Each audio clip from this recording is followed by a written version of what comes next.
Hello everyone! Welcome back to Drawn by Annie channel, where I'm sharing my art process and also yapping about different topics. Grab your favorite drinks and let's get started! Have you ever found yourself in a state of emotional overwhelm and you're sitting there with all of these strong emotions and you don't know what to do with them? Well, this is a spot that I find myself quite often, honestly, especially recently. And this is something that I'm not proud of, honestly, but we are all human and we have our own struggles. Also, we have a lot of emotions. So today I wanted to show you what I actually do to help myself during these situations and how sometimes my hobby actually helps me in real life struggles. Along that, I'm going to talk about how setting boundaries with work, family, and even friends can help you in minimizing such unpleasant experiences. Now, I want to clarify, I'm not an art therapist or anything like this.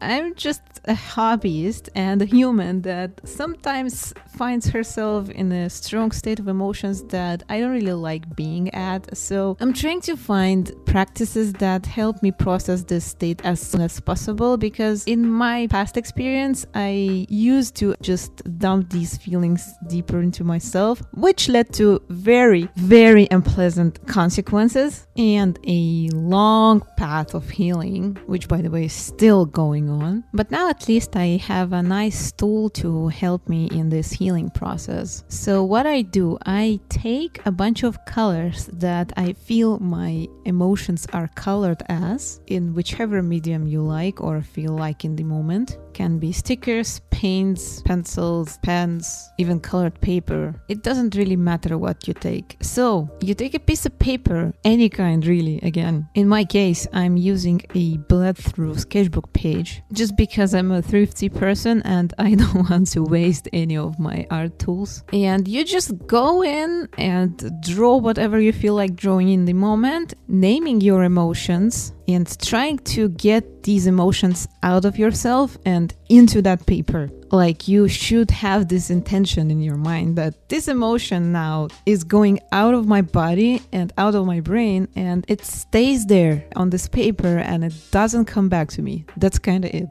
So at that very moment, I felt very angry, annoyed, and frustrated with one person. And since they didn't want to talk about it, I found another way to get rid of those emotions and move on with my life. It's been cooking in me for a few weeks, and I held on to a hope that everything's going to be all right in the end and eventually things will settle, but it never happened. So the hope that I clanged onto turned into this big wave of anger. So I took the most aggressive color in my opinion, which is red, and I started drawing. I wasn't really thinking what I want to draw because that's not the point. So in the end, I ended up with a bunch of angry eyes, broken hearts, and a lot of angry scribbling. But when I was done with the sketch, I thought it actually looked pretty cool, so I decided to give it even more color and volume with more markers and line art. But that part was actually pretty calming. So by the end of the page filling process, I actually felt really good and relieved, because during the coloring and lining process, I actually started thinking like why I ended up in this situation in the first place. I will not tell you like the detailed story and everything. I'm just going to generally speak about some struggles that I've been having for years now in my life, and I'm still debating whether that's like a part of my personality or this is something that I can actually fix or work on. This is something that I will discuss with my therapist. So I have this pattern where I'm looking for new relationships and friends, and I tend to open up a little bit too quickly, if that makes sense, or overshare, or attract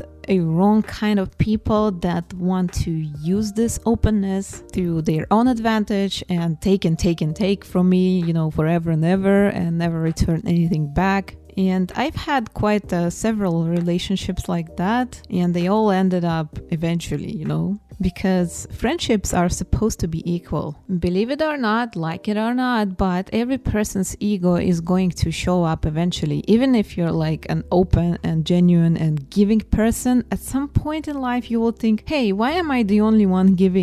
I want to receive something too. And honestly, this is very normal. Everyone deserves some happiness and friendship and being loved. So these feelings eventually build up resentment in a person. And when you start to point it out, oftentimes people don't want to change things because it's very convenient to stay in a relationships where you're only receiving things from the other person. That is also a very natural reaction if you ask me. They're thinking to themselves like, everything was so good. Why do you want to change things suddenly and stuff like that? You never said anything was wrong. Why now? And that is exactly the reason why you should set up boundaries starting from the start of the relationship. Any kind of relationship, especially in the work environment, because other people, they cannot read your mind. They can only act from what they're seeing and also from what you're telling them. There is a very good saying that explains this. People are judging themselves by their intentions, but others by their actions. And this is really real because oftentimes we're like, yeah, okay, I'm thinking the best and I didn't mean when I said that, or I meant exactly the opposite and you understood it incorrectly or wrong. But when you actually put yourself in their shoes and exclude whatever is happening in your head and your thoughts, you kind of start to understand that they actually have a very valid point from their perspective. And also, let's not forget that everybody has their own experiences, character, and everybody's perceiving world through their own prism, and you never know what everybody else is projecting onto you or how they see you or how they see your words and actions, especially strangers. So in recent years, I've started to be more aware of how I feel and why I feel it. So it helps me to put a very clear boundaries with new people that I happen to meet on my life path. But sometimes with the people that are already there in my life, it's hard to put new boundaries because people are used to,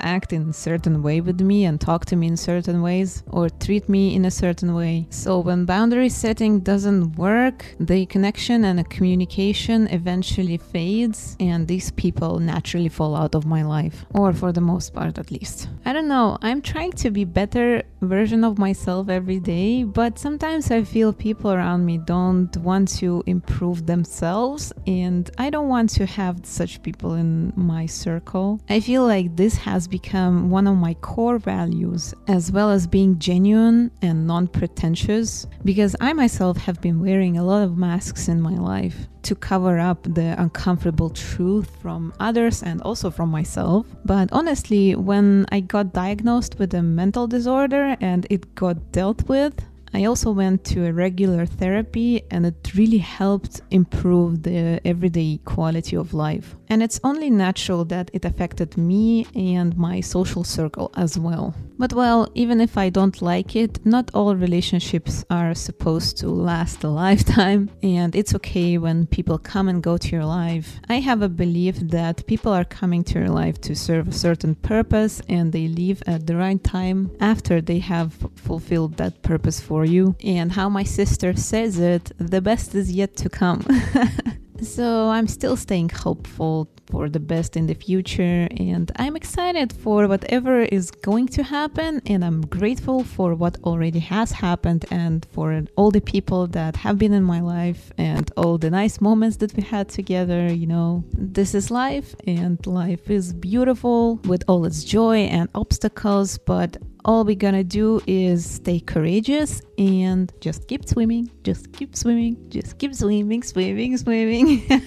Anyway, I hope you like my yapping and the result of my self-art therapy session here. It may not be the masterpiece of the art world, but I'm pretty satisfied with the result, and most satisfying part is that I actually feel better after it. So in case you're struggling in processing emotions, you may want to give it a try. You can leave a comment if you intend to do so and let me know if you already tried and have any result to share. I'm always up to discussions if you have anything to comment on whatever I was saying in this video. As of now, I'm saying my farewells, wishing you a fantastic day ahead, and hope to see you in the next one.